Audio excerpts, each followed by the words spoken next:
off in three, two, one. Team, back with another episode of 10.0 Coaching. This podcast is a podcast dedicated to the industry that changes lives. And I am Coach Dylan. Today I have a very special guest, someone that is actually someone I've taken some great inspiration from recently. Both in a number of like how he approaches his content style, how he's built a brand, but also the way he stays true to himself in the face of, I guess, rapid, I guess, internet famousness. And also, like, with a little bit of hate, a little bit of controversy and all of that stuff as well.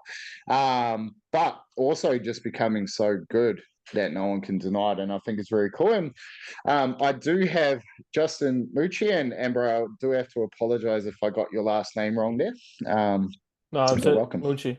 You got it. Beautiful, man. Appreciate you having me. Awesome, man. And where is Mucci Italian? What sort of where's that from, bro? Yeah, Italian. Yeah, man. You'll have to excuse my lack of culturalness, bro. I grew up in New Zealand. Like I'm Māori, so like Indigenous New Zealander. But yeah, we don't have too many Italians and Europeans over there, so it's cool to see, bro. My man, do you want to just give us a bit of a backstory, a quick maybe surface level of what you've done in the last year or two, and then we might go a little bit deeper after that. Yeah. So I was playing Division I college football, had a lot Yep. of chronic hip and low back issues. I Yep. wasn't on any full scholarship or anything like that, but I was just trying to work my way through, had a lot of pain. Found Ben Patrick, ATG, was changing the game for me when I was in college. Kind of didn't really work with how my strength training was combated with some of the stuff at school. And so because of that, I decided to step away and I already started coaching my teammates and helping them out. And so that was good. And then now I decided to come home and I started training a lot of my teammates at first that I played with in high school, started making some content, decided to become a coach, got mentored by, Keegan Smith directly in the process and just been grinding, in person and online clients as well as content online to grow, what I believe to be the kind of new level of standards for athletic ability from high school to college to pro. Well, I love that. So, like, your, I guess, paradigm or way of thinking now is like, okay, cool. We're here to not only change the game, but you've seen the pathway from, high school, college, all the way to pro, and you're like, this is now your mission. Yeah, my mission is to really break the dogma of separating different styles of strength training and understanding that everything works as long as you get results instead of deciding to pick what group you are a part of. Just understand, your weaknesses and then how can you approach it the best way. And that's what I do with all my guys in the gym, with in person, regardless, or anybody that I talk to online that's an athlete, Yep. whether they be high school, pro, college, doesn't really matter. And I kind of want to break that dogma and just show that I was literally the average athlete, like to a T, 5'10", 190 pounds, white kid, that, is being able to do this freak ability stuff now. And I never thought I could do it. So just want to set that example and change that frame for people. Yeah, but it's quite funny you say that. Like I'm probably about the same. I'm probably about I'll be about 220 pounds at the moment. But I was sort of like I'm 38 now, man. I'm like, look, if I had this ability of either knowledge and skill when I was playing rugby, because I played reps and stuff like that. But like one, I was small. One, I was like probably nowhere near as fast or anything like that, and always getting injured. And I'm like, imagine if we had this stuff 20 years ago. It'd be a who knows. Who knows. But and I guess a part of that, man, like, was the dream to play NFL football, like go to that top level. Yeah, I was football my whole life pretty much. I was dreaming of playing in the Yep. league, playing quarterback or receiver up to Yep. that point, yeah. Yeah, mad. And then obviously, when did you sort of start to think, hey, maybe, I'm not gonna quite make this or I'm not gonna quite continue to pursue it. I need to go a different direction. Um Yeah, it was a good question. Honestly, I always had the pursuit until I started coaching my teammates in college. And then I Yep. just like I started to develop. I was always big into training more than actually playing my whole career, Yeah, for like my sure. whole career going up. But I didn't actually realize that I wanted to do this coaching until like I started actually helping my teammates directly and seeing, you know, them benefit from it. I actually got more joy, like more fulfillment, more drive out of that than playing myself. And so that's kind Yeah. of what flipped in my head a little bit. Bro, I love that, man. And I think it's all like I'm probably the same, and like I was lucky enough to, do some training camp with Sonny Bill Williams. I'm not too sure if you've seen or heard how, like, obviously Keegs talks about him a lot. And I sort of realized when I was around him, because at that point he was a fucking superstar, and I was like, and we talked to him, I was like, man, this dude, he's literally exactly like me. He's like, he's 6'4" though, 110 kilos of pure muscle, and obviously got some freak ability. But here he was, picking the brains of the best coaches in the world. At the time, he had like a guy named Joseph Coyne on him. He had Keegs, and then the cool thing about that though is like he was trying to learn from guys like me as well, just asking little questions, that sort of stuff. And to see that guy really change the way I looked at coaching forever, because I was like, look, that guy's an absolute freak. And I'm like, here he is. And literally he was working on Joseph Coyne, like talking about his big toe, how he could use his big toe better to get a better activation of his calf because he had an Achilles tear. And that was wild, man. And so like obviously starting to see that in your athletes, man. Like, can you tell me a little bit about why that lights you up so much?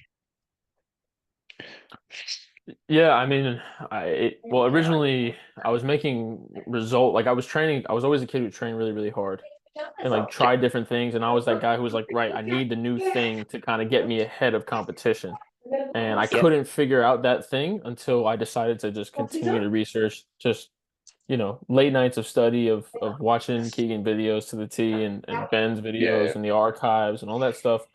And Yep. even going into some Poliquin stuff and some Louis Simmons stuff and just trying to actually understand what is the edge that I can have. And then once I started to actually gain that for myself, I think the drive that I have now is like multiplying that to the masses as much as I can with the guys that I have, whether that be in person or then bringing it onto my online community where I then have everything in place for people to be able to do the same things on their own. It's just like I want to multiply the results that I have now made.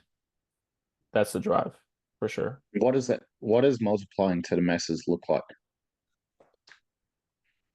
Yeah, the goal this year um, is to get 200 athletes to freak levels. And yeah, that's the main focus. What does it look like to the masses?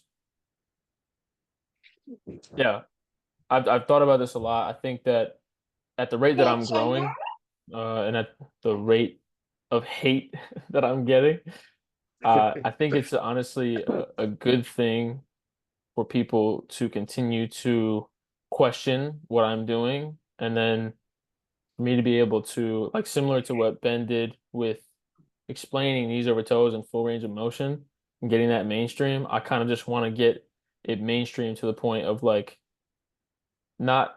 It's pretty much saying that whatever level you're at as an athlete on the average scale can change in a surprisingly short amount of time. And I want to Mhm. have that proven and shown to people with specific statistics of the athletes that I've then transformed and then shown to the masses. So as I continue to grow in socials Yeah, yeah. and build this amount of ridiculous results that people have never heard of, I am then going to throw it all to the world. And that's kind of my vision. Bro, that's fucking elite. And there's something there, man, and it's almost a case of what you're asking from the universe. And I think, correct me if I'm wrong here, is something that you deeply do every single day is question why you do this stuff.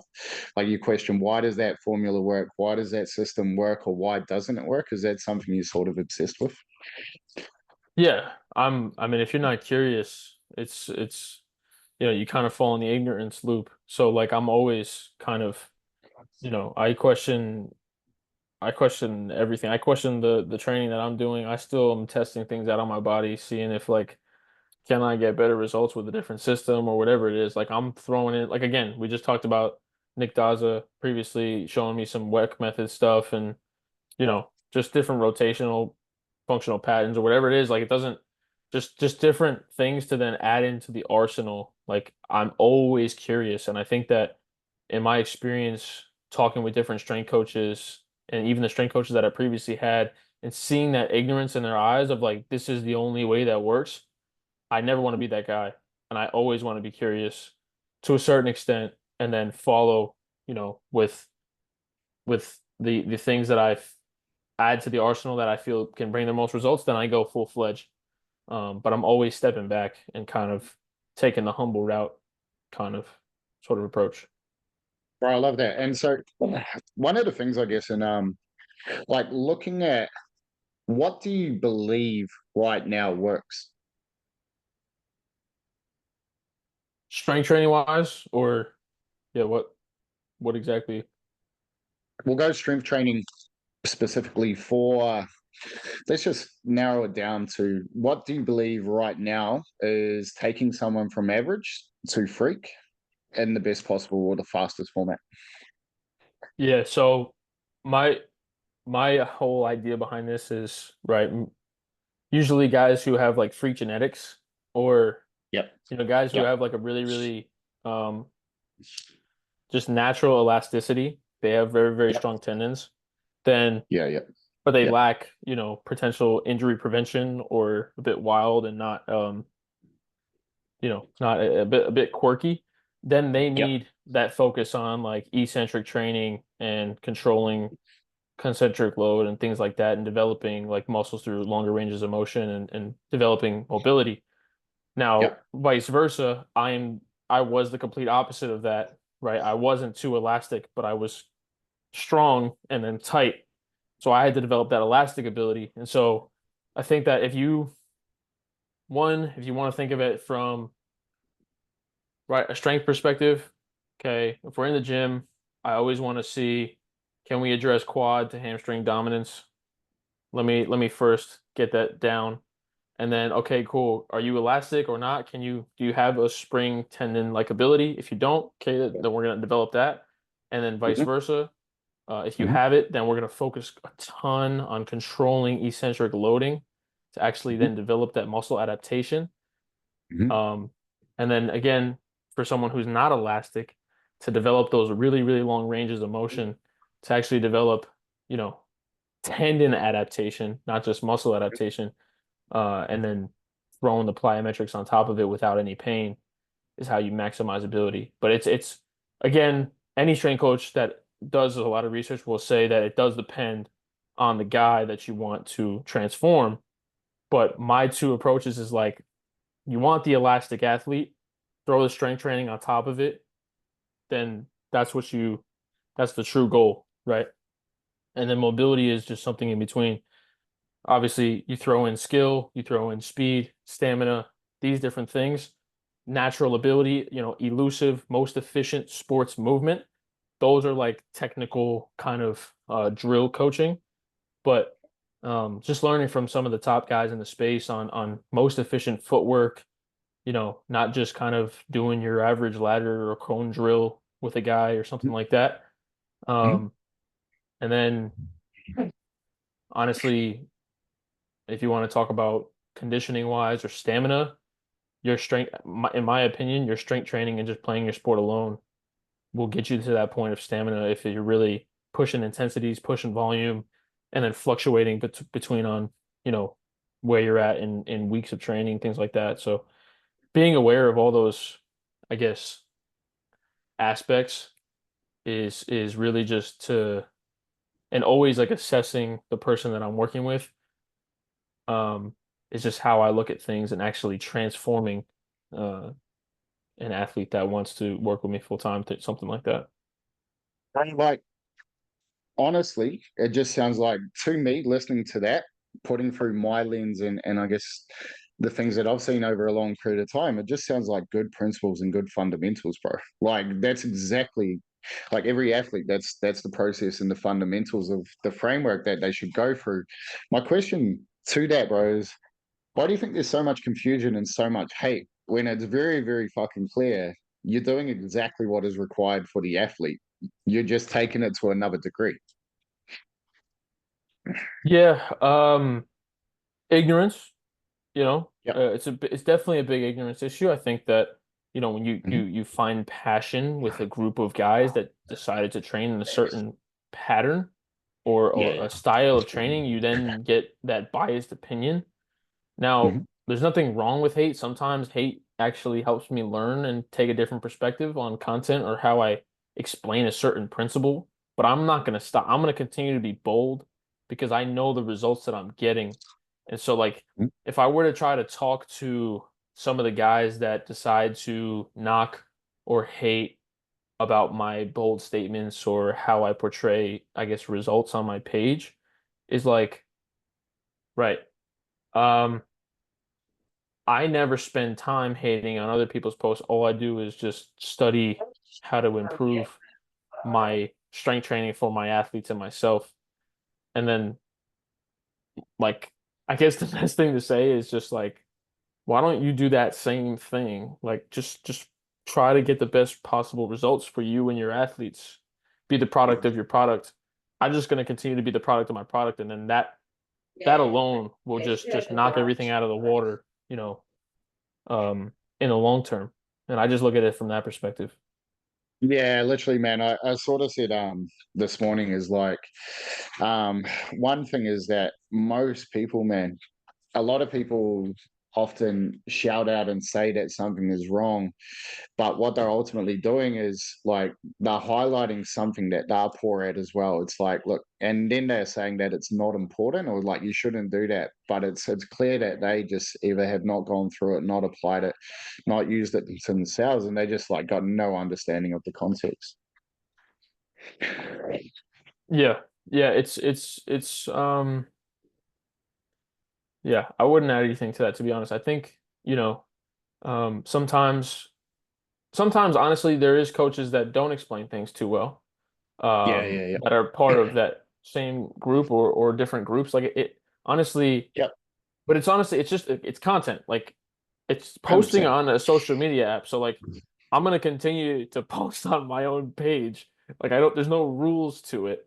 But at the same time, if you're getting to that level and you have this audience of athletes that follow you and they're taking your advice, yeah, you have the responsibility to continue to, master your speech or tonality and how you explain something because that's the result that you want, right? So I think that there's different levels, and I think that somebody coming in or as a new coach in a certain space, yeah, you might say some things that aren't, they maybe don't make sense to a strength coach, and like that's cool. You just learn something, like take something from that hate or something like that. But Yep. if you have results, if you have clear results, and you continue to do the thing, and you continue to make better results, keep saying what you're saying, right? Just fucking keep going. 100%, bro. And something that's like really important too, and this is why like I love interviewing people like yourself, is that like ultimately we're not really coaches, we're leaders, and like the higher you get in your ability to lead people is just you become a better communicator. And Yeah. it's the ability to actually listen and then articulate what you're actually trying to get across. Because you could be saying, hey, go do a Nordic curl. Or you could be saying, hey, look, this is how we're going to perform the Nordic curl. This is why it's important. And this is how it's going to transfer to your ability on the field. Same thing, two completely different outcomes, And as a leader and as someone that has done a lot of work on his communication skills, man. And what is your thought process, or what do you believe has influenced your ability to clearly articulate your value? Yeah, this is something that I hold dear to because I think that and I've actually had to realize this a ton too because my athletes have then told me this, and it's always good to have people in your corner that will sell your own product for you, Mhm. in a sense. But the quality of my coaching, I'm so stubborn, but also passionate and have like this fire behind it. And so if you're in person with me in the gym, the amount of clear, concise breakdown that I have to give to my athletes is so important to me. It's the only thing that I truly care about in that moment because again, I think back to where I was at with the strength coach that was just saying do the Nordic curl, right? Like Mhm. I don't ever want my athlete to ever feel like that person where you have no idea what the correlation between you doing that movement and the result that you're going to get, or why you're doing this, or why you may have pain, or let's regress, or da da da da da. Like, you want to give them the entire perspective. And this is how you treat, regardless if it's strength training or any business, this is how you treat your client to the top level of ability because I'm giving them the most value possible. And so I always think of it regardless of what I'm getting paid or whatever value they're giving me, it doesn't even matter. I'm going to be so concise because one, I learn more if I teach it in that full breakdown. And then two, I'm just practicing the value that I can give. And so Mm. that's the Mm. key thing that I hold dear to every time I step in the gym with my guys, every time I host an event, every time I host these college kids that come home. They just know how locked in I am in the gym to just break down stuff and give them, I'm breaking a sweat just explaining stuff. And that's the Bro, key. you're almost breaking a sweat here talking about it. Like the passion is like for those that are just listening, you won't be able to see this, but the passion is very, very fucking clear, man. And do you believe like that comes from what is it that comes from? And so for me, just listening to this, my interpretation is like, cool, you didn't quite get to the level you wanted to. Do you feel like it's like, hey, maybe I can give this kid an opportunity or maybe I can help that person? What do you think it is that drives that?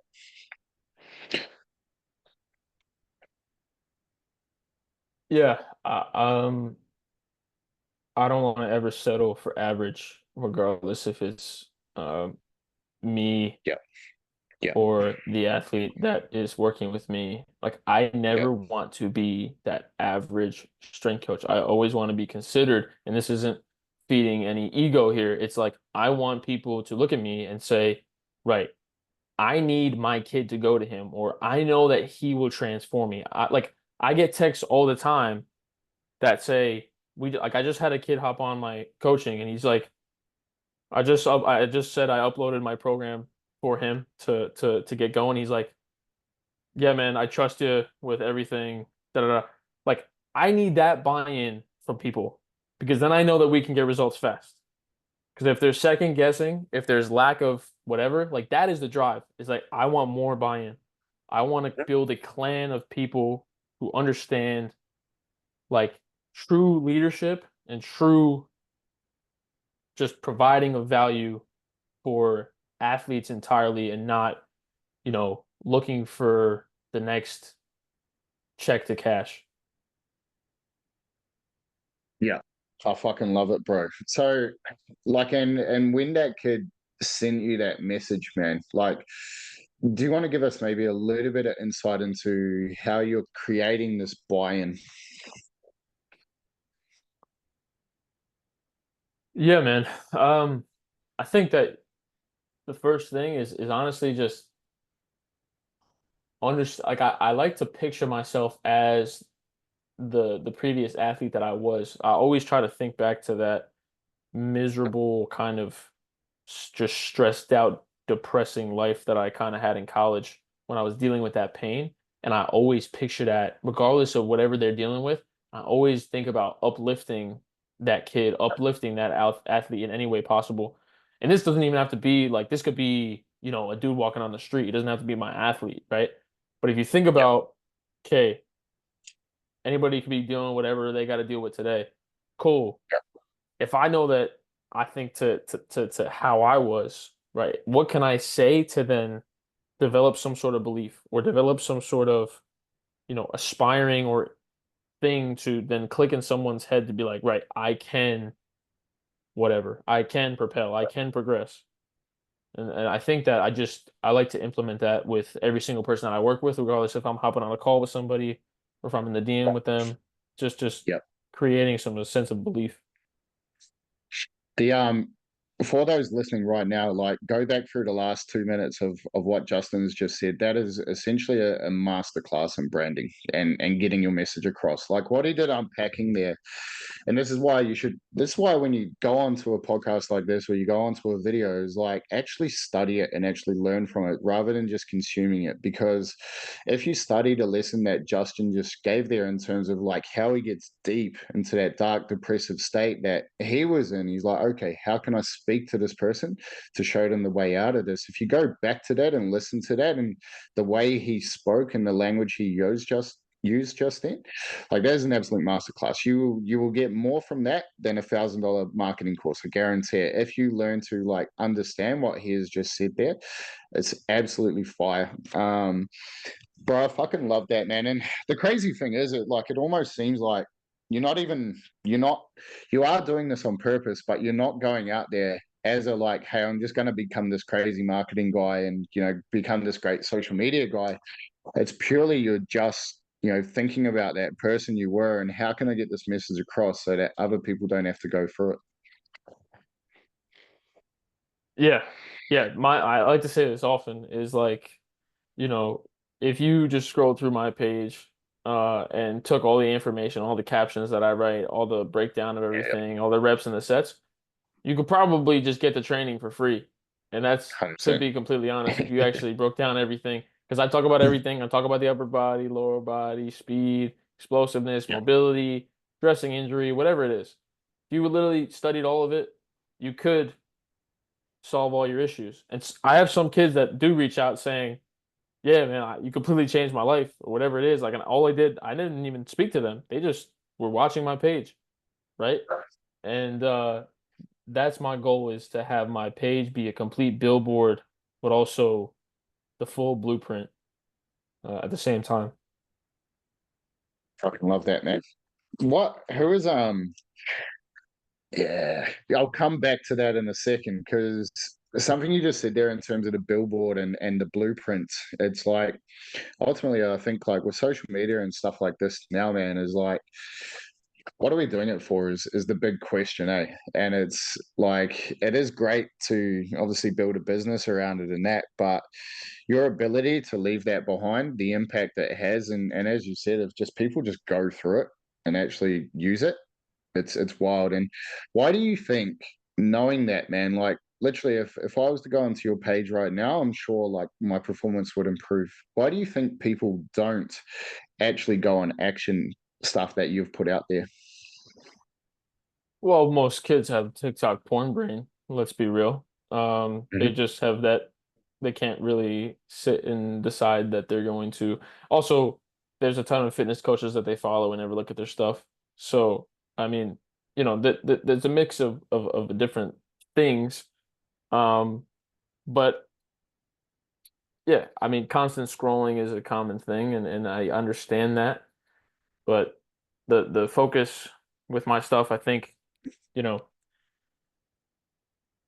it's honestly a good question. I ask myself that too. Like, why aren't get more guys? I I might be able to help you here, man. So like one of the things is obviously like say for yourself, man, you've studied Louis Simmons, you've studied Keegan, you've studied Yeah. every single video.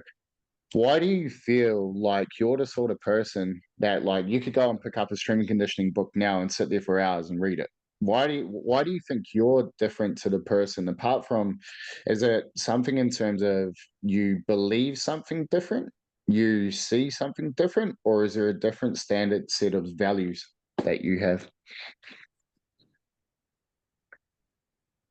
Yeah. Yeah. Yeah, I think it goes back to like who I envision myself to be like every day. So whoever I'm like I'm always, you know, envisioning bigger and better visions, environments, groups of people, connections that I can have and feats that I can make and accomplishments and all that type of stuff. And I think that doesn't just come naturally. Like I had to work to kind of get to that mindset, get to that state where I'm like, right, I want to propel and I'm going to propel and everything that I know will propel me and every thought or idea or ambition or environment or conversation that I have, be conscious that it will propel me. And Was there yeah, I think that to develop that, it's it really just starts with honestly, I think just a pen and a paper and being brutally honest with yourself about the state that you're in. And I think that most athletes will never do that. And I hope that they do by listening to this or whatever they, hopefully um, they can is just literally be brutally honest with the state that you're in now and then where you actually want to go and what you truly desire. And if you can then focus on that and accept the fact that you don't like where you're at now,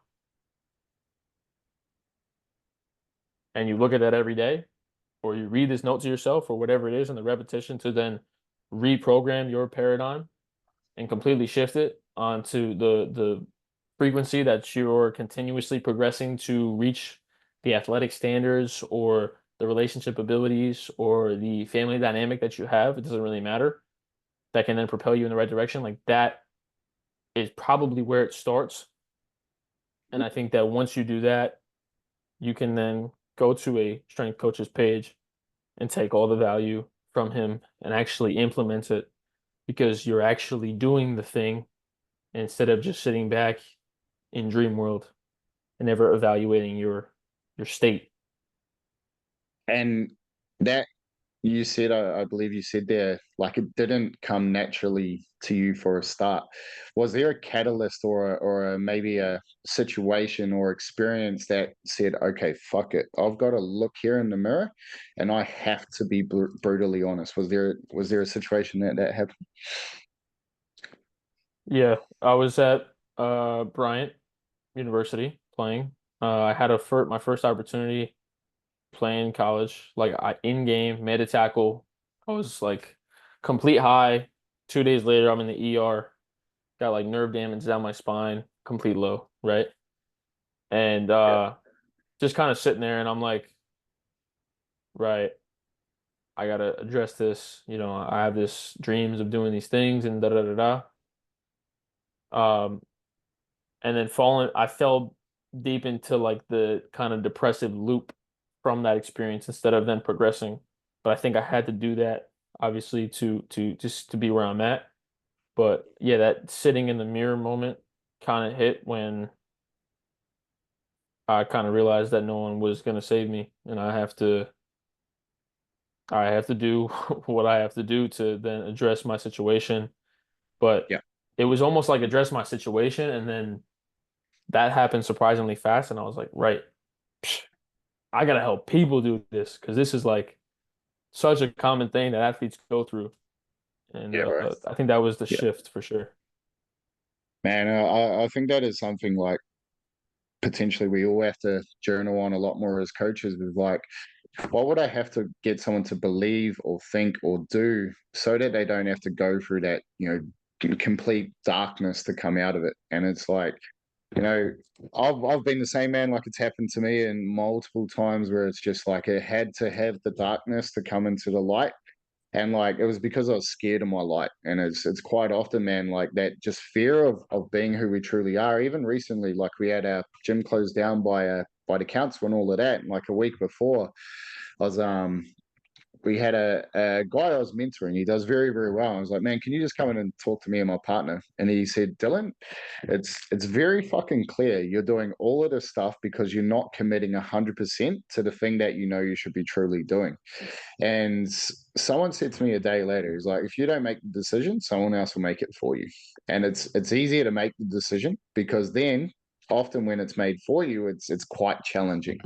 And 2 days later, we get an email and saying we have to close our gym within 30 days. And, that was that. And I was like, oh, well, there's the decision made for me. And it's, it's like, and it was just obvious, man. And, the bigger picture and obviously what we want to do long term is much, much bigger than any four walls could ever encompass. But it was just, I think that is something we need to do is just think about, okay, what does this person need to believe? What do they need to think? And how can I get them to that situation before, they end up in hospital in that dark space? Yeah. Yeah. Yeah. No, 100%. 100%. It starts with pen and a paper. I tell that to everybody, to be honest. Yep. Just yeah, Yep. be able to jot some things down about the brutal, honest truth about where you're at with your life, and then look at it and see what that does to you, and look like take all the distractions away and just look at that. And Yeah. yeah, it's hard to not feel something after that. One thing we recently implemented, man, and it's like the power of the community is what's felt when the leader's not there. And so what we're really, really trying to put into place right now is like, okay, how can I make the standards felt when I'm just not there? So something that we've implemented a little bit has been like a success Saturday. It's like, okay, cool. 30 minutes on a Saturday morning, do some financial education, get your money mindset right. Go and do your sales, your marketing, sit down and reflect on yourself and be like, rate yourself in terms of life, business, and health. Out of 10, what did you get? Okay, I got a 4. Okay. Oh, sorry, life, effort, and business. And so it's like, I got a 4 for effort. Okay, how do I be a 5 next week?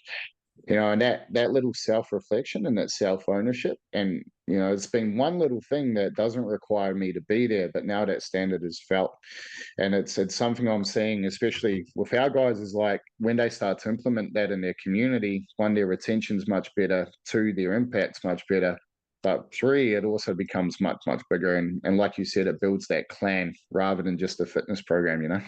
Mm. Yeah, yeah. A big thing that I implement with all my guys, even when I'm not in the gym and they're still training or whatever, is like chase a PR with everything that you do. Like chase a Mm. PR on tempo, chase a PR on your eccentric, chase a PR on, your Mm. form.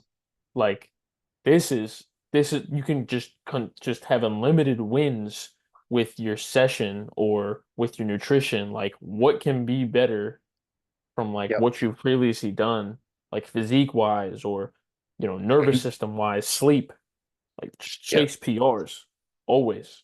That's just a mindset that I bring a lot to my community. Chasing excellence, hey man, never stopping. It's fucking mad. But a couple of things I guess in like obviously like we're here in Australia, grew up in New Zealand, and probably the cultural difference, and it may be different now, like I'm a little bit older now, but in terms of the strength and conditioning culture. So like you guys almost, it feels like from the day you're born, you have a barbell, you're in the gym. Maybe I've just seen all the Texas gyms and stuff like that where everyone's, in there from day one. But can you maybe give us a bit of context on, I guess, the strength and conditioning culture, in the high school and college, and then, what you've sort of experienced?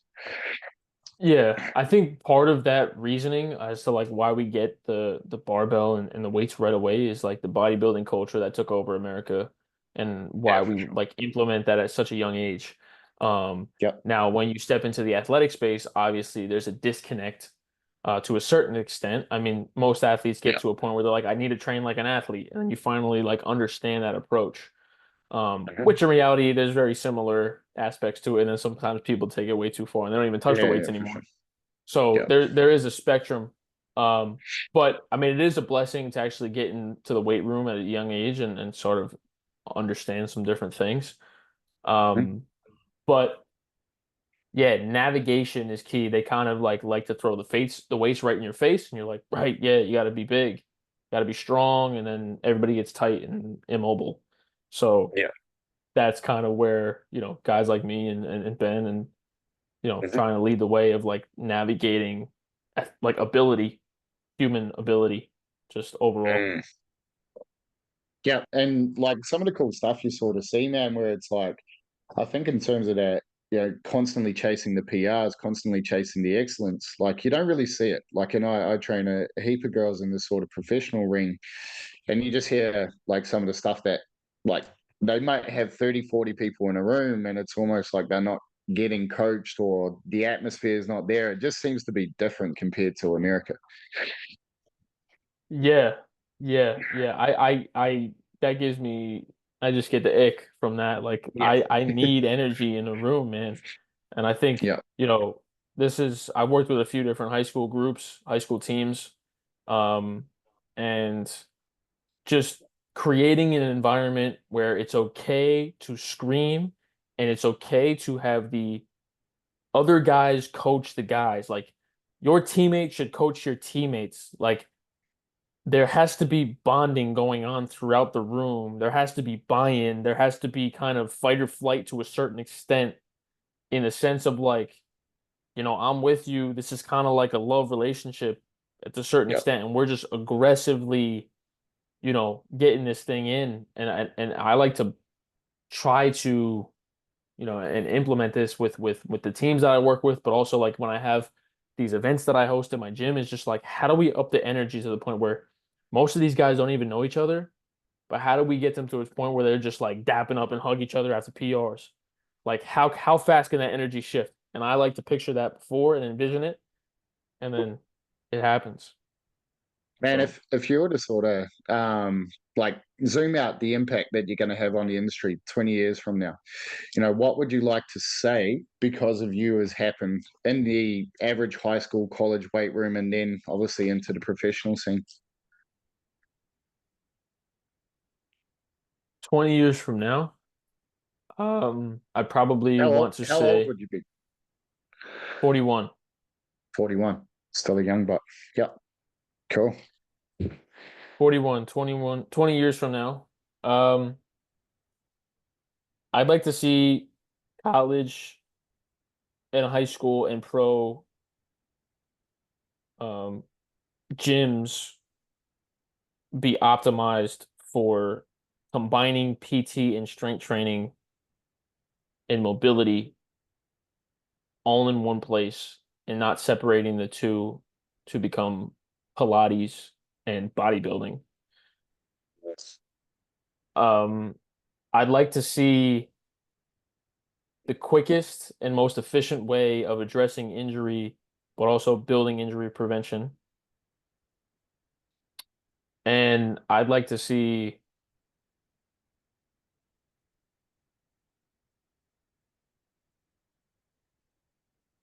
new new athletic standards at every level, meaning the 40-yard dash times that you see now are just blown out of the water. The vertical jumps that you see now are blown out of the water. The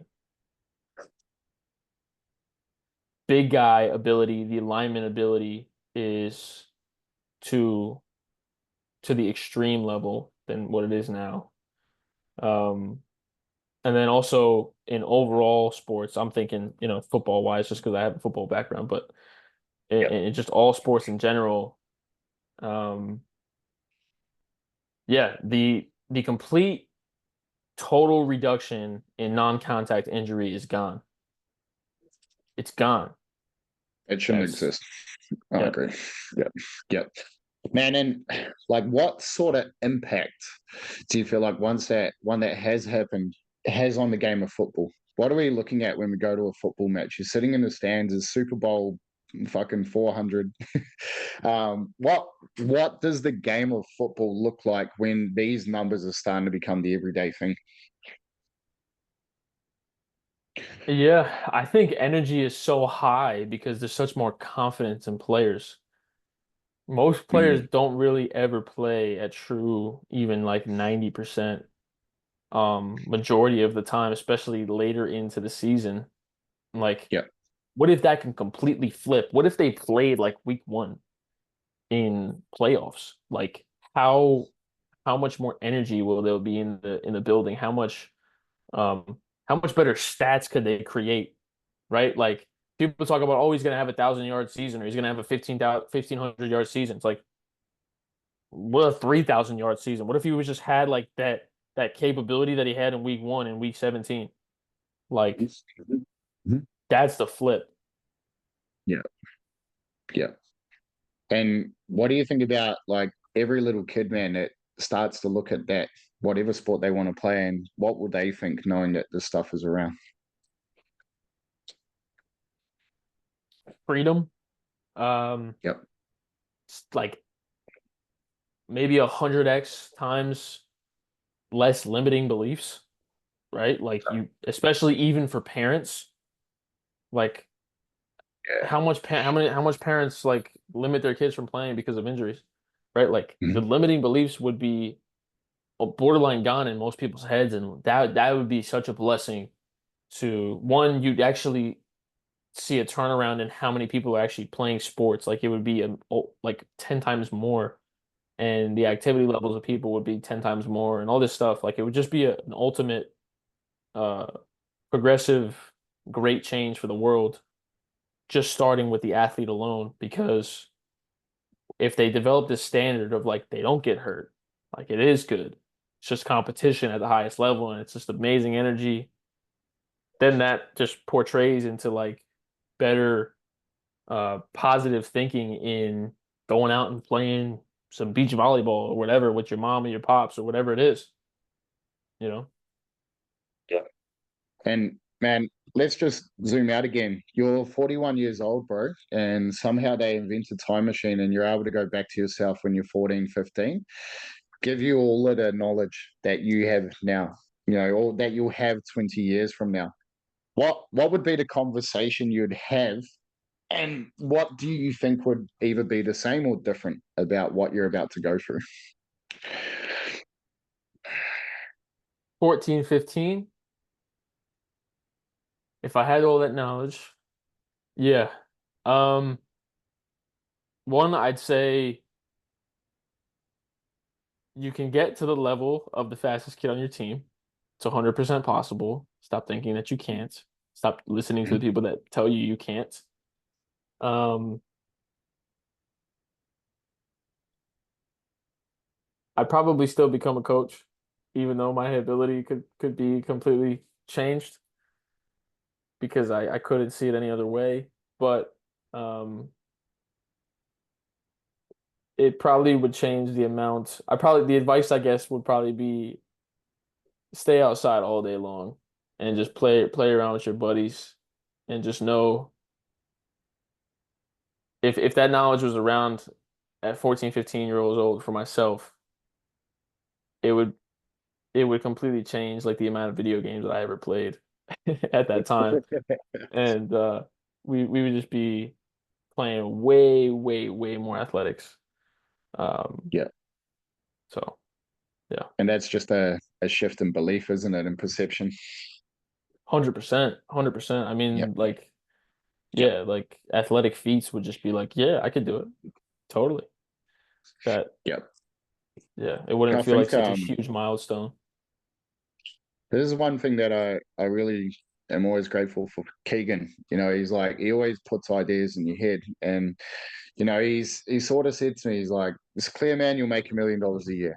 Who are you when you make 10 million, and what sort of impact can you have?" And at the time, I sort of had this idea because I wrote down a set of goals. I wanted to coach people to world records, own a gym, blah, blah, blah, blah, blah. Did all these things except for there was one thing on that piece of paper I still haven't done, which was create an experience center in New Zealand. And so essentially what I want to do is create like a Bali time chamber situation where it's essentially it's an environment for the best training, best education, best knowledge, best food, best people, and best environment so that you can go there and get a year's growth in a week. And that's always been in my head. And so Keegs asked me this question. I was like, well, I don't want Lamborghinis. Like I had no drive. I was like, I don't fucking care. I was like, I'll go and maybe I'll drive a Lamborghini one day. I don't really care. But then I realized like to do that one thing is probably going to take me about $10 million a year to make that happen. Either with me figuring out the ability to go and find that through other people's money, which is a faster way to do things, or just going and acquiring the skill sets to make that happen as well. But it's like that zoomed out vision and the ability to go and think, okay, cool, much, much bigger. It's always one thing that stretches one perspective, but also possibility, which is cool. Yeah. Yeah. Yeah. Cakes does a great job of giving you envisions that you even never comprehended, that never even went through the mind. It's a Um, gift, man. so yeah, I definitely understand that perspective. I've been at a bunch of masterminds with him now, and Yeah. those thoughts, those questions asked, what is your $100,000 offer? What is this?